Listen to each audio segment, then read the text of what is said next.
साथियों, अब हम भारतीय नागरिक सुरक्षा संहिता 2023 में शामिल की गई नवीन धाराओं का अध्ययन करेंगे। धारा 2(1) का में श्रव्य दृश्य इलेक्ट्रॉनिक्स अर्थात ऑडियो वीडियो इलेक्ट्रॉनिक डिवाइस को परिभाषित किया गया है। धारा 2(1) झ इलेक्ट्रॉनिक संसूचना को न्यायालयीन परिप्रेक्ष्य में परिभाषित करती है। धारा 86 के अंतर्गत उद्घोषित व्यक्तियों की संपत्ति की पहचान कर उसकी कुर्की और जब्ती की कार्यवाही के बारे में वर्णन किया गया है, जिसमें भारत से बाहर अनुबंधित राज्य में पुलिस अधीक्षक के समकक्ष अधिकारी अनुबंधित राज्य के न्यायालय में कुर्की की कार्यवाही का अनुपालन कर सकता है। धारा 105 के अंतर्गत श्रव्य दृश्य इलेक्ट्रॉनिक साधनों के माध्यम से तलाशी और अभिग्रहण के अभिलेख के प्रावधान किए गए हैं। विशेष तौर पर खोज और जब्ती के दौरान इन साधनों के उपयोग को सुनिश्चित करने और जांच में जवाबदेही लाने के लिए यह प्रावधान जोड़ा गया है, जिसमें खोज और जब्ती की प्रक्रिया की वीडियोग्राफी करना शामिल है, जो कि मोबाइल से भी की जा सकती है।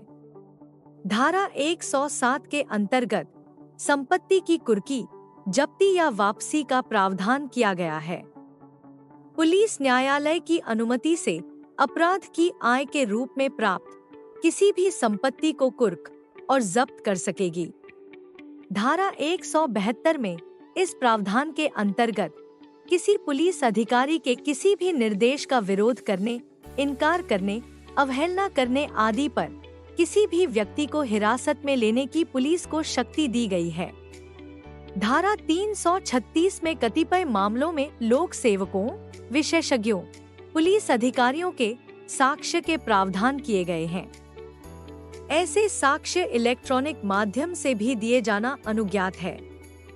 धारा 356 के अंतर्गत अब उद्घोषित अपराधी की अनुपस्थिति में भी जांच, विचारण और निर्णय की प्रक्रिया इस धारा के अंतर्गत उल्लेखित उपबंधों की शर्तों को पूरा कर पूर्ण की जा सकती है।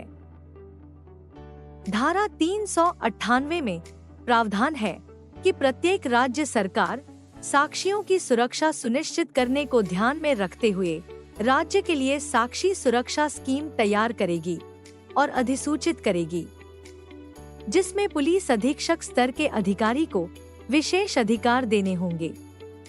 धारा 530 के अंतर्गत इलेक्ट्रॉनिक पद्धति में विचारण और कार्यवाहियों का किया जाना, जैसे समन, वारंट को जारी करना, तामील करना, निष्पादन करना, शिकायतकर्ता और साक्षियों की परीक्षा, जांच और विचारणों में साक्ष्य अभिलिखित करना, सभी अपीलीय कार्यवाहियों या कोई अन्य कार्यवाही इलेक्ट्रॉनिक संसूचना के उपयोग या साधनों के द्वारा की जा सकेगी।